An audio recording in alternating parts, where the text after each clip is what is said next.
Salut tout le monde, bienvenue dans ce quatrième chapitre de Jus de cerveau, après une semaine de pause. Donc je m'excuse pour celles et ceux qui attendaient leur épisode, mais me revoilà aujourd'hui, chaud comme jamais, parce qu'il y a pas mal de choses qui ont avancé dans Hyperfocus, dans mon projet. Donc aujourd'hui, le podcast s'intitule Des hauts et des bas. Donc comme son nom l'indique, je vais parler de comment je gère et comment on peut gérer l'alternance des phases up et des phases down, des phases de haut et des phases de bas. C'est ce qu'une personne m'a parlé de ça par message privé, j'ai trouvé ça très intéressant de réfléchir à ça. Et j'ai quelques pistes de réflexion que j'aimerais vous partager sur ce sujet. Donc ça va se diviser en deux parties. On va d'abord parler de comment je vois le concept de vision et en quoi c'est différent de comment on l'aborde traditionnellement. Et ensuite, je parlerai plus précisément de comment gérer l'alternance de haut et l'alternance de bas dans sa vie, et a fortiori quand on a un profil un peu comme nous, neuroatypique, TDAH, HPI, qui réfléchissons beaucoup, qui sommes impulsifs et qui avons plein d'idées et qui sommes aussi bien très très enthousiastes que très très au fond du trou quand ça se passe mal. Si vous me découvrez avec cet épisode, ma présentation rapide, moi c'est Michael, alias Mika. J'ai 28 ans, j'ai fondé Hyperfocus, une agence d'accompagnement qui aide les personnes concernées par le TDAH, le trouble de l'attention, avec ou sans hyperactivité, à mieux s'organiser pour réussir leurs projets. Donc je documente dans ce podcast ce que j'apprends, mon aventure entrepreneuriale, ma quête euh, des 500 000 euros de chiffre d'affaires, qui est un petit peu un objectif justement très, très gros et long terme. Mais autant viser haut et voir où est-ce qu'on atterrit que de viser bas et que de se brider inconsciemment dans l'atteinte de ses objectifs. Ces dernières semaines, ces derniers mois même je dirais, ça a été un petit peu compliqué sur plusieurs points que j'ai réussi à élucider. Et je vais vous partager rapidement pour commencer mes derniers apprentissages là-dessus. Si vous avez suivi les derniers épisodes, vous vous souvenez peut-être que j'avais pas mal de questionnements sur justement sur mon positionnement, sur ce que je voulais faire par rapport au fait d'aider les professionnels de l'accompagnement à développer leur entreprise, versus mon positionnement initial qui est sur l'organisation personnelle des TDAH. Et en fait, j'ai réalisé un gros truc, c'est que je suis tombé dans le piège de l'ennui.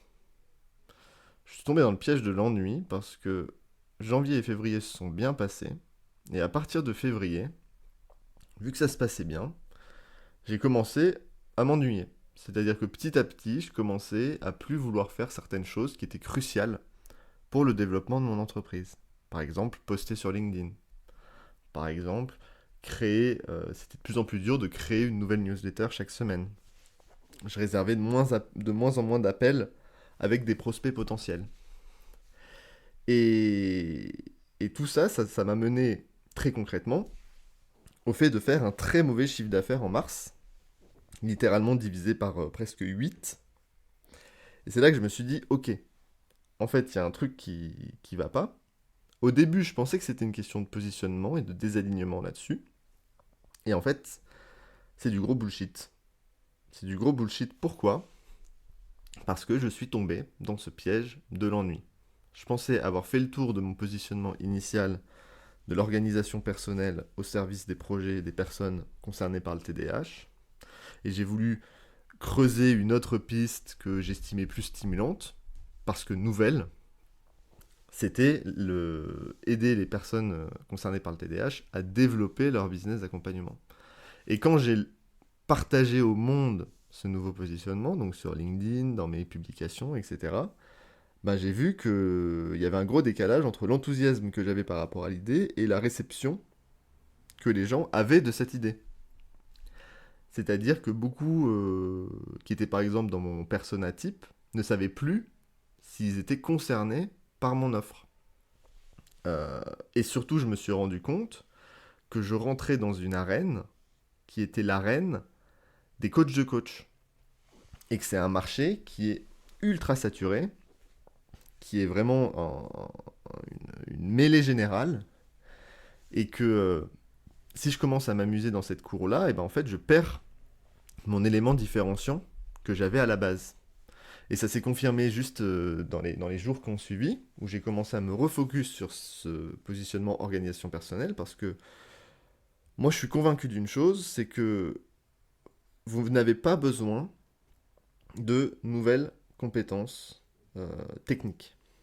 Ce que vous avez besoin, c'est de mieux gérer votre temps, c'est de mieux gérer votre tâche, c'est d'externaliser ce que vous avez dans la tête dans un outil externe pour pouvoir reprendre le contrôle, gagner en clarté, gagner en confiance et avancer sur vos projets. Ça, c'est ma conviction profonde et ça s'est confirmé avec les dizaines de personnes que j'ai accompagnées. C'est ça qui leur manque et c'est ça le nœud qu'il faut démêler. Et en fait, je l'ai vu sur LinkedIn. Quand j'ai commencé à republier sur le TDAH, sur l'organisation, eh bien ça marche beaucoup mieux. Les gens sont réceptifs, les gens m'envoient des messages, vous m'envoyez des messages, vous me répondez, vous voulez qu'on s'appelle, vous voulez découvrir mon accompagnement. Et c'est la preuve qu'il faut que j'arrête d'avoir des idées de merde et que je me focalise sur ce qui marche, sachant qu'en plus, j'adore ce que je fais, donc je vois pas pourquoi je cherche de nouvelles idées. Donc, je suis sorti du piège de l'ennui, parce que j'ai vu déjà que rien n'est acquis, c'est pas parce que ça marche 2 mois que ça va marcher toute notre vie. Et là, je suis refocus comme jamais sur ce que je dois faire, les thématiques que je dois aborder et les choses que je dois mettre en place avec les clients qui vont arriver en mai, parce que le mois d'avril, mon agenda est très chargé en appels de découverte. Et donc, c'est de très bon augure pour mai. Avant de commencer notre sujet du jour, par rapport à la vision, qu'on a déjà un petit peu gratté déjà, il y a 2 choses que je veux vous partager. Déjà, si vous voulez qu'on fasse un petit audit de votre organisation personnelle, pour voir un petit peu ce qui coince et ce qu'on peut faire, et si vous êtes concerné par le TDAH, vous pouvez réserver un consulting gratuit dans le lien que je vais mettre en description. C'est ouvert à chaque fois sur les 10 prochains jours, donc ça se remplit assez vite. Et là, il me semble que sur avril, il reste 3 ou 4 créneaux. Donc faut faire vite si vous voulez avoir une place. En général, ça risque de partir même d'ici la fin de la semaine. Deuxième chose, ça c'est l'instant un peu promotionnel. Si vous écoutez ce podcast et que ce podcast vous plaît, je vous demande une chose. Il faut me laisser une note et un avis. Que vous soyez sur Apple Podcast, sur Spotify ou autre. Vous mettez le podcast en pause, vous descendez, vous mettez les étoiles, vous mettez un petit avis, ce que vous en pensez, ce que vous appréciez dans le podcast. C'est super important pour le référencement du podcast, c'est super important pour que d'autres personnes le découvrent. C'est super important pour moi de voir qu'il y a des vrais gens qui écoutent ce que je raconte. Et donc voilà, il faut que je fasse moi cet effort de vous le rappeler. Et le petit challenge que je vous fixe, et je compte sur vous, c'est que d'ici la fin du mois, d'ici fin avril, on soit à 20 avis sur Apple Podcast. 20 avis, c'est largement jouable. Donc je compte sur vous, vous mettez en pause, vous laissez un petit avis et vous reprenez. Sur ce, on démarre le sujet du jour. Le sujet du jour, donc c'est les hauts et les bas. Ça se décompose en 2 parties. Et la première partie, c'est autour du concept de vision. Il y a 2 jours, donc c'était lundi, j'étais en appel justement de consulting gratuit avec un prospect. Donc on échange sur les problématiques, sur les enjeux, totalement en phase avec les choses que je peux aider à gérer. Et à un moment donné vient la question de la vision. Moi j'aime bien poser la question de la vision parce que ça me permet de voir où la personne veut aller, comment elle se projette. Et moi, le but c'est que je m'aligne sur cette vision pour aider la personne à l'atteindre. Que je ne projette pas sur elle ma propre vision, mais que je comprenne qu'est-ce qu'elle, elle envisage pour la suite. Sauf que quand j'ai posé cette question, elle n'a pas su me répondre. Parce qu'elle sort d'une grosse phase de rush, qui l'a beaucoup fatiguée et beaucoup dispersée. Ce qui fait qu'en lui posant cette question, elle faisait vraiment face à un brouillard mental, à quelque chose où elle n'avait aucune idée de ce qui allait se passer pour la suite. Et souvent, en coaching traditionnel, on pose cette question de la vision. On fait ces exercices de visualisation. En coaching ou même en thérapie, on demande de fermer les yeux, d'imaginer où on est dans 5 ans, qu'est-ce qu'on fait, de qui on est entouré, ce qu'on ressent. Et il y a des personnes pour qui ça marche, et il y a des personnes qui sont totalement hermétiques à cet exercice. Cette personne en fait partie, mais j'en fais partie également. Moi, pendant très longtemps, c'était impossible de me projeter dans le futur. Et pire, je trouvais l'exercice super artificiel.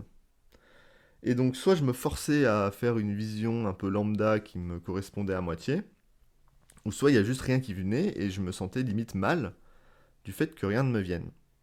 Et donc, j'ai essayé de creuser le sujet, moi de mon côté, pour déjà trouver des solutions. Parce que de toute façon, tout ce que je transmets dans mes accompagnements, tout ce que je transmets comme apprentissage, ben, c'est des réflexions que j'ai essayé d'avoir pour moi. Donc, j'ai toujours commencé par creuser le sujet de mon côté. Et ce que j'ai réalisé, c'est qu'il n'y a pas forcément besoin d'une vision que j'appelle top-down, donc la grande vision, où ensuite on implémente des étapes pour l'atteindre. On peut prendre le chemin inverse, et moi la manière inverse que j'ai d'aborder le concept de vision, c'est la vision bottom-up.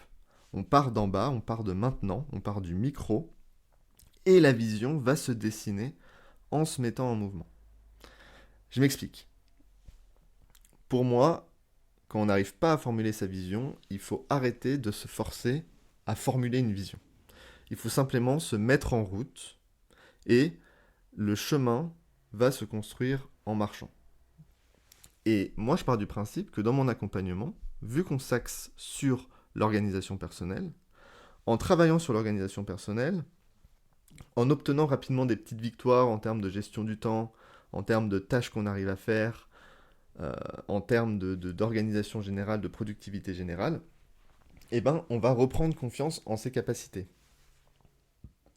Et en reprenant confiance en ses capacités, on va se permettre à nouveau de renouer avec la vision qui nous anime et qu'on avait un petit peu étouffée au gré des vicissitudes et des problématiques qui nous prenaient l'esprit à l'instant T.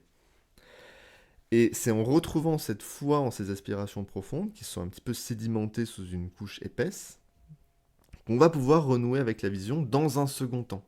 C'est en se mettant en mouvement qu'on va secouer un petit peu la couche de vase au fond du lac pour voir en fait ce qui se cachait en dessous et qu'on avait perdu de vue. Et ça, pour moi, c'est ce que j'appelle la vision bottom-up. Bottom en bas, up en haut, partir du bas pour ensuite créer la grande vision. Et pour ça, il s'agit de mettre en place des systèmes qui vont nous soutenir pendant le voyage vers cette vision. Le tout, c'est d'avancer. Et ces systèmes qu'on met en place, ces systèmes d'organisation, ces outils, ces réflexes, ces habitudes, ils vont nous éviter de dévier du chemin quand il y aura des difficultés qui apparaissent.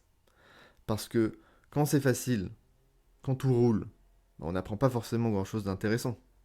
C'est dans les moments de crise, c'est quand c'est dur que là on apprend des choses sur nous, qu'on teste nos limites, qu'on peut faire la différence par rapport aux autres. Et souvent on alterne entre ces deux phases, ces phases où c'est facile et ces phases où c'est dur, et les systèmes, c'est ce qui va nous permettre d'avoir une droite un peu linéaire qui soutient tout ça et qui nous évite de retomber à zéro à chaque fois que les difficultés arrivent. Et on en arrive au point, le point central de l'épisode d'aujourd'hui, qui est cette fameuse alternance de phase up et de phase down.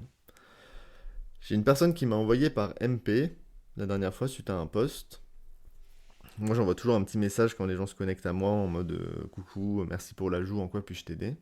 Et la personne, un petit peu pour rigoler, mais à moitié, m'a dit j'aimerais bien que tu m'aides à comprendre comment je peux arrêter d'alterner entre des phases de focus et d'enthousiasme et des phases de procrastination et de déprime.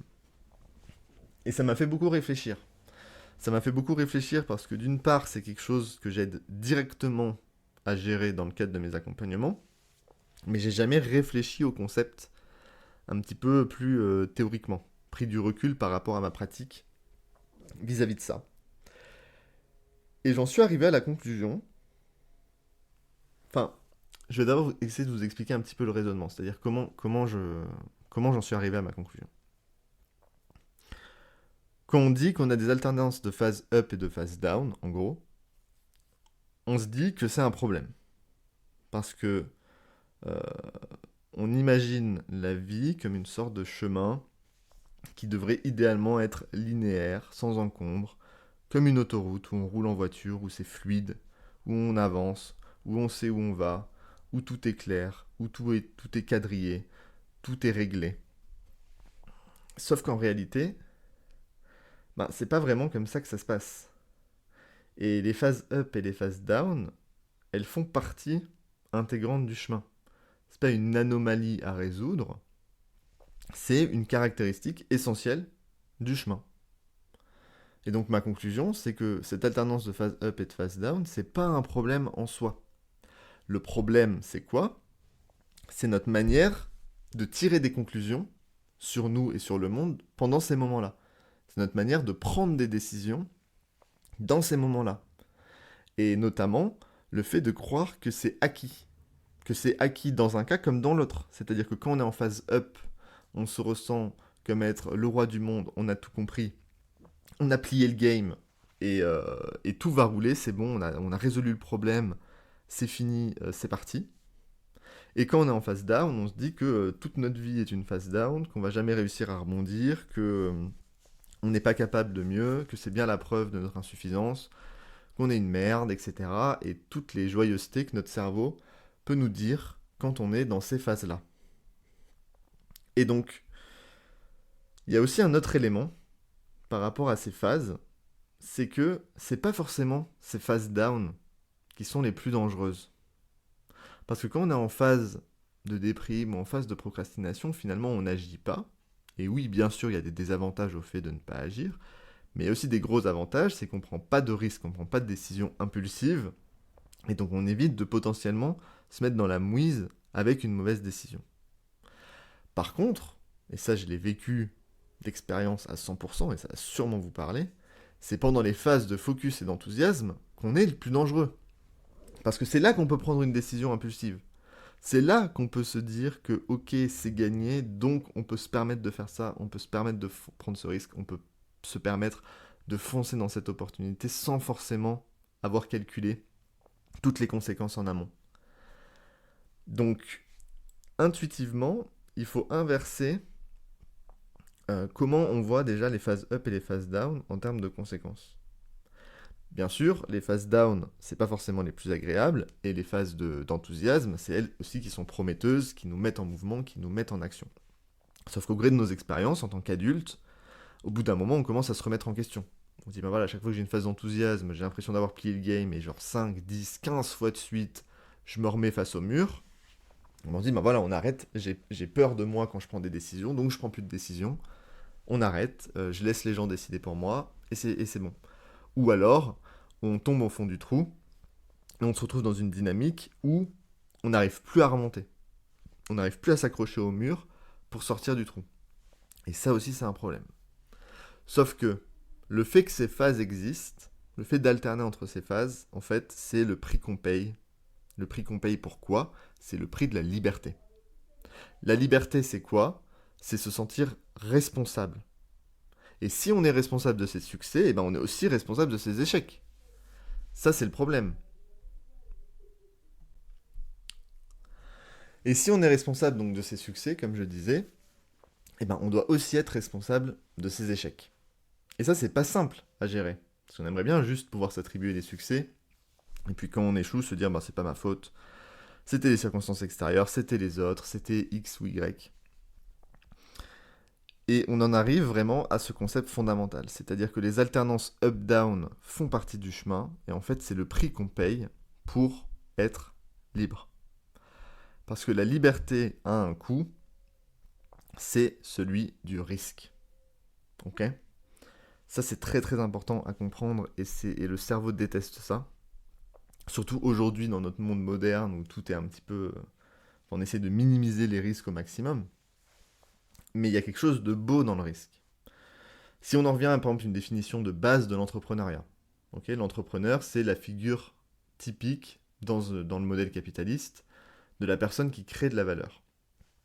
Et il y a une définition en économie du capitalisme que je trouve très intéressante, c'est que le capitalisme c'est un système qui rémunère le risque. C'est-à-dire que les gens qui prennent du risque, qui prennent des risques, ils sont rémunérés en capital pour ça. Sauf que la notion de risque, comme ça, elle n'est pas née avec le capitalisme moderne. Ça fait très très longtemps que c'est le cas. Et quand je suis remonté un petit peu dans mes pensées par rapport à ce concept de risque, je suis remonté à Platon. Platon, l'auteur grec, moins 400, moins 500 avant Jésus-Christ, qui a écrit les dialogues de Socrate. Et pendant que j'avais étudié ces textes-là au lycée, il y avait une phrase qui m'avait vraiment, vraiment marqué, et que j'ai jamais oubliée. Je ne sais pas pourquoi elle est autant gravée en moi. C'était à la fin d'un texte, dans le Phédon de Platon, pour les curieux, qui disait, en grec c'était kalos o kindunos, donc kalos ça veut dire beau, ça a donné calligraphie, kalos, et kindunos c'est le risque. Et donc kalos o kindunos, c'était la conclusion de Socrate qui disait, le risque est beau, ça vaut la peine de prendre le risque, c'est un risque qui vaut la peine d'être pris. Et c'est fou de la part d'un type qui est vraiment dans le monde des idées, de la vérité, de la rationalité, de dire que le risque est quelque chose de beau. Mais quand on y réfléchit, sans risque, les valeurs qui font de nous un être humain, les valeurs qui donnent du sens à notre vie, comme le courage, comme la liberté, comme l'initiative, la création, c'est juste des coquilles vides. Il n'y a pas de création sans risque, il n'y a pas d'initiative sans risque, il n'y a pas de courage sans risque. Le héros courageux dans l'histoire, il est courageux et on l'admire parce qu'il prend du risque, il prend des risques. Et si on essaye de supprimer le risque ou de minimiser le risque ou de le voir comme quelque chose de négatif, eh ben, on peut le faire, mais on perd cette substance même qui donne du sens à la vie, qui donne cette force de vouloir surmonter des obstacles et des challenges qui sont la conséquence naturelle du fait d'exister. Le fait d'être en vie, c'est un risque en soi. C'est un hasard fou, et c'est un risque. Notre survie est en jeu. On peut pas éviter ça. On peut pas l'éviter. Et si on veut l'éviter, eh ben on se prive de vivre. Donc dans tous les cas, on le paye d'une manière ou d'une autre. Et par rapport à ce risque, ça se manifeste dans plein de choses. Et par exemple, quand on veut se lancer en tant qu'indépendant et quitter son emploi, c'est un risque. Quand on veut changer d'emploi, même tout court, c'est un risque. Quand on se marie avec quelqu'un, c'est un risque. Quand on fait un enfant, c'est un risque. Quand on prend sa voiture pour aller quelque part, c'est un risque. Même sortir de chez soi et descendre les escaliers pour faire quelque chose, on prend le risque de tomber des escaliers et d'avoir un accident. Le risque, il est omniprésent. Il faut vivre avec. Et même le fait de travailler avec moi, par exemple, c'est un risque. Moi, ce que je vends, c'est mon accompagnement. Je peux expliquer comment ça se passe, mais il n'y a aucun moyen de savoir comment l'accompagnement va se passer pour nous. C'est d'ailleurs mon job pendant les appels de découverte, avant de lancer l'accompagnement, de moi m'assurer que ça fit bien entre vous et moi et qu'on peut faire quelque chose et que je me projette au vu des expériences que j'ai déjà eues et des techniques que j'ai pu améliorer au fil des mois. Mais quand on décide de travailler avec moi, de dire ok, je me lance dans l'accompagnement, je mets le billet sur la table et on se lance, c'est prendre un risque. C'est prendre un risque. Sauf que moi j'ai la chance d'arriver à faire en sorte que c'est très très très rare, voire quasiment jamais arrivé qu'un client regrette le risque qu'il a pris de bosser avec moi. Et surtout, le fait de se lancer dans cet accompagnement et de faire ce choix, ça change quelque chose dans sa manière d'être, ça change quelque chose dans votre manière de vous voir. Parce que ça vous rend acteur, vous prenez le risque, vous êtes proactif. Vous avez mis le billet sur la table. C'est un pari. C'est littéralement un pari. Et c'est un pari fou.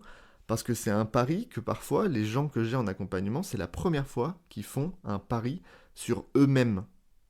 Qui se disent, je peux investir en moi, je peux parier de l'argent sur le fait que je peux faire quelque chose, que je peux me sortir de cette situation, que je peux créer quelque chose qui me corresponde, que je peux avancer, que je peux faire de la vision que j'ai peut-être refoulée et que j'arrive même plus à visualiser, je peux en faire une réalité. Et c'est là qu'on revient à mon concept de vision initiale, qui est de retrouver confiance en ses capacités.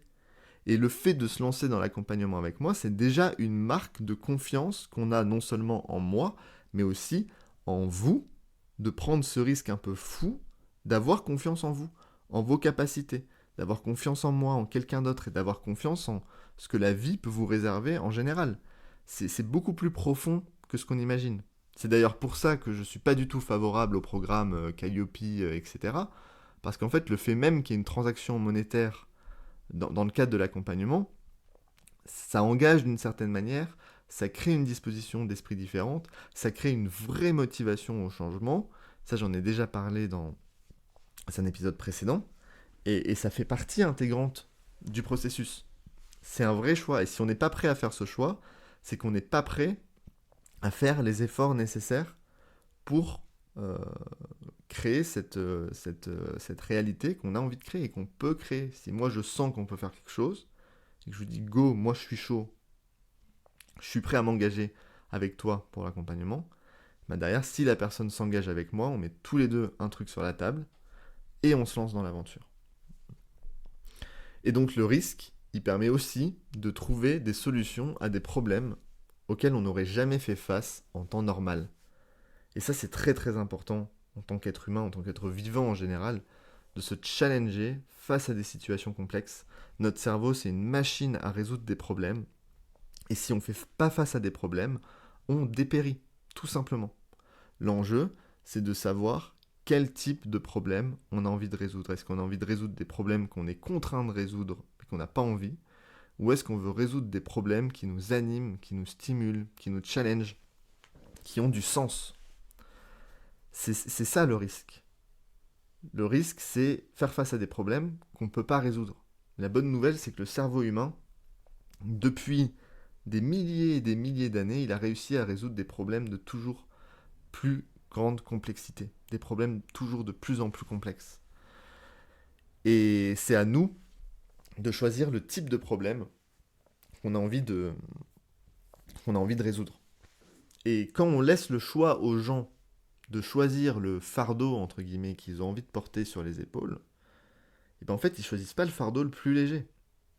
Ce qui donne du sens, c'est de choisir un vrai problème lourd.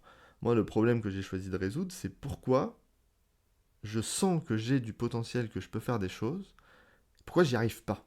Et pourquoi j'ai l'impression de tout gâcher et de même plus avoir envie d'essayer. Ça, c'était ma mentalité pendant ma vingtaine.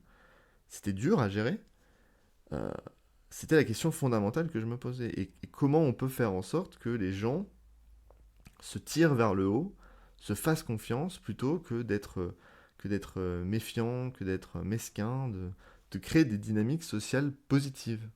Euh, c'est un vrai problème lourd et j'ai voulu essayer de le résoudre en faisant des études de philosophie, en faisant des études de psychologie, en passant par des études de droit, en essayant de faire médecine pour comprendre au niveau beaucoup plus moléculaire, chimique, anatomique, comment le corps fonctionne. Enfin, je me suis posé plein de questions, j'ai exploré plein de pistes, et ça a en vrai donné du sens à ma vingtaine, malgré les difficultés que j'avais, malgré mon sentiment d'inadaptation et de décalage par rapport aux autres, ça m'a donné du sens de vouloir trouver une réponse à cette question fondamentale. Et vous savez quel personnage mythique euh, porte un fardeau enfin, qui est condamné à porter un fardeau sans cesse? Je laisse 3 secondes pour réfléchir. Bah, Sisyphe, le mythe de Sisyphe, qui est condamné à prendre une pierre, la monter en haut d'une montagne, et puis la pierre retombe en bas, et indéfiniment, il doit refaire cet exercice-là pour l'éternité.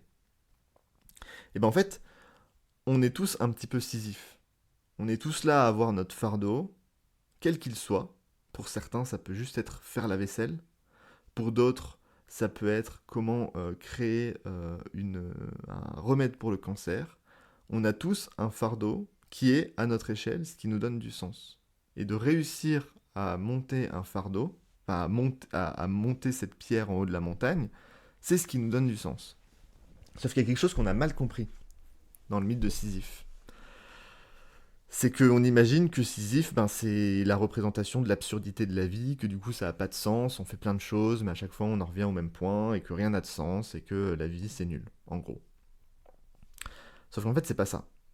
Et ça, Camus, philosophe français du XXe siècle, il n'y a pas si longtemps que ça, il a étudié le mythe de Sisyphe, et il a dit quelque chose de très fort. Il a dit, il faut imaginer Sisyphe heureux.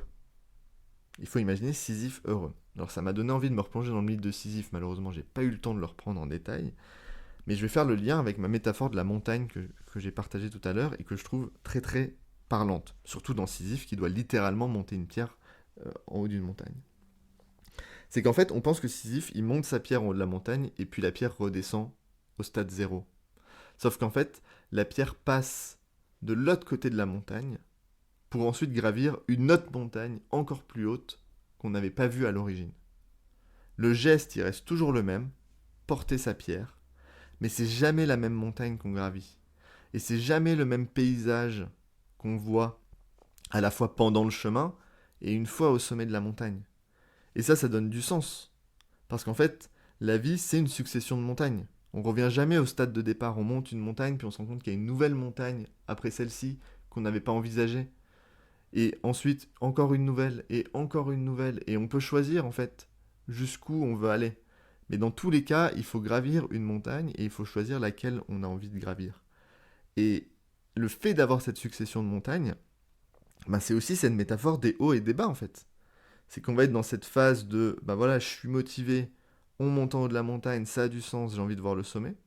On arrive en haut, on se dit, ah trop cool, il y a le sommet, et bam, la pierre retombe en bas de l'autre flanc de la montagne, en bas de la montagne d'après. Et là, on est dans la phase de down. On doit retrouver la motivation, on doit se dire, ah ben mince, en fait, tout n'est pas résolu, il faut y retourner, il faut continuer. Et pour terminer cet épisode, moi, il y a une métaphore qui vient de la physique, que je trouve très parlante, qui m'est venue là en préparant l'épisode. C'est la notion de point d'équilibre. D'accord ? Donc je parle de montagne. Ok ? Donc imaginez sur une feuille que vous dessinez une onde, d'accord ? Une vague qui part d'en bas, puis vous montez, puis vous redescendez, puis vous remontez. Une onde, une petite vague, d'accord ? Ça, vous pouvez imaginer que c'est différentes montagnes. Déjà, moi, dans ma métaphore, il faut se dire que l'onde, elle monte. C'est-à-dire qu'il y a des hauts et des bas, mais mais globalement, la tendance, c'est une tendance croissante, d'accord ? Les hauts et les bas, ils sont toujours de plus en plus hauts. Ça monte petit à petit. Première chose. Et en physique, le sommet des ondes, le sommet des montagnes et le creux des montagnes, ça a un nom, ça s'appelle les points d'équilibre. Il y a deux types de points d'équilibre. Il y a les points d'équilibre stables et les points d'équilibre instables. Le point d'équilibre stable, c'est le creux de la montagne. C'est le fond du trou. Naturellement, on a tendance à rester dans ce creux. Si vous mettez une bille, vous la lâchez, elle va se stabiliser au creux de la montagne. Ok ? Donc c'est facile, en fait, naturellement, de rester coincé au fond du trou, métaphoriquement. Le point d'équilibre instable, c'est le point d'équilibre au sommet de la montagne. On arrive au sommet de la montagne, on peut mettre une bille et trouver pile poil le point où la bille reste en équilibre. Mais il suffit d'une petite bourrasque de vent, il suffit d'une petite pierre, il suffit d'un faux mouvement pour que la bille retombe dans le creux d'après. Et c'est un petit peu ça qu'on ressent quand on a nos victoires. Et c'est ça qui est aussi qui a turlupiné tous les philosophes sur la notion de bonheur. C'est que le bonheur, dès qu'on en prend conscience, il disparaît au profit d'une nouvelle problématique à gérer. Parce que le bonheur, c'est le sommet de la montagne. Et le sommet de la montagne, c'est un point d'équilibre instable. Et c'est naturel, c'est normal que ce soit comme ça. Le tout, c'est d'arriver à continuer d'avoir la motivation de gravir la montagne d'après. Et moi, mon rôle, mon métier, ce que j'ai fait, c'est de vous dire, moi j'ai décidé de gravir les montagnes, et si vous voulez, je vous accroche à ma cordée, et je vous monte avec moi, pour essayer de vous donner la force, et surtout, de vous permettre d'apprendre et de ne pas rester coincé, que ce soit au sommet de la montagne, ou pire, dans le creux entre deux montagnes. Et je trouve que cette métaphore, elle est très parlante, très juste et très vraie, en fait, à différents degrés de compréhension, à travers différentes disciplines. Donc voilà un petit peu ce que je voulais vous partager aujourd'hui sur les hauts et les bas. J'espère que vous avez trouvé ça intéressant, que ça vous a donné des pistes de réflexion. N'oubliez pas de me laisser des étoiles et un avis si le podcast vous intéresse, de vous y abonner si vous êtes vraiment chaud pour recevoir les notifs quand il sort. Et sur ce, je vous remercie pour votre attention et je vous dis à la semaine prochaine pour un nouvel épisode de Jus de cerveau. Bisous bisous.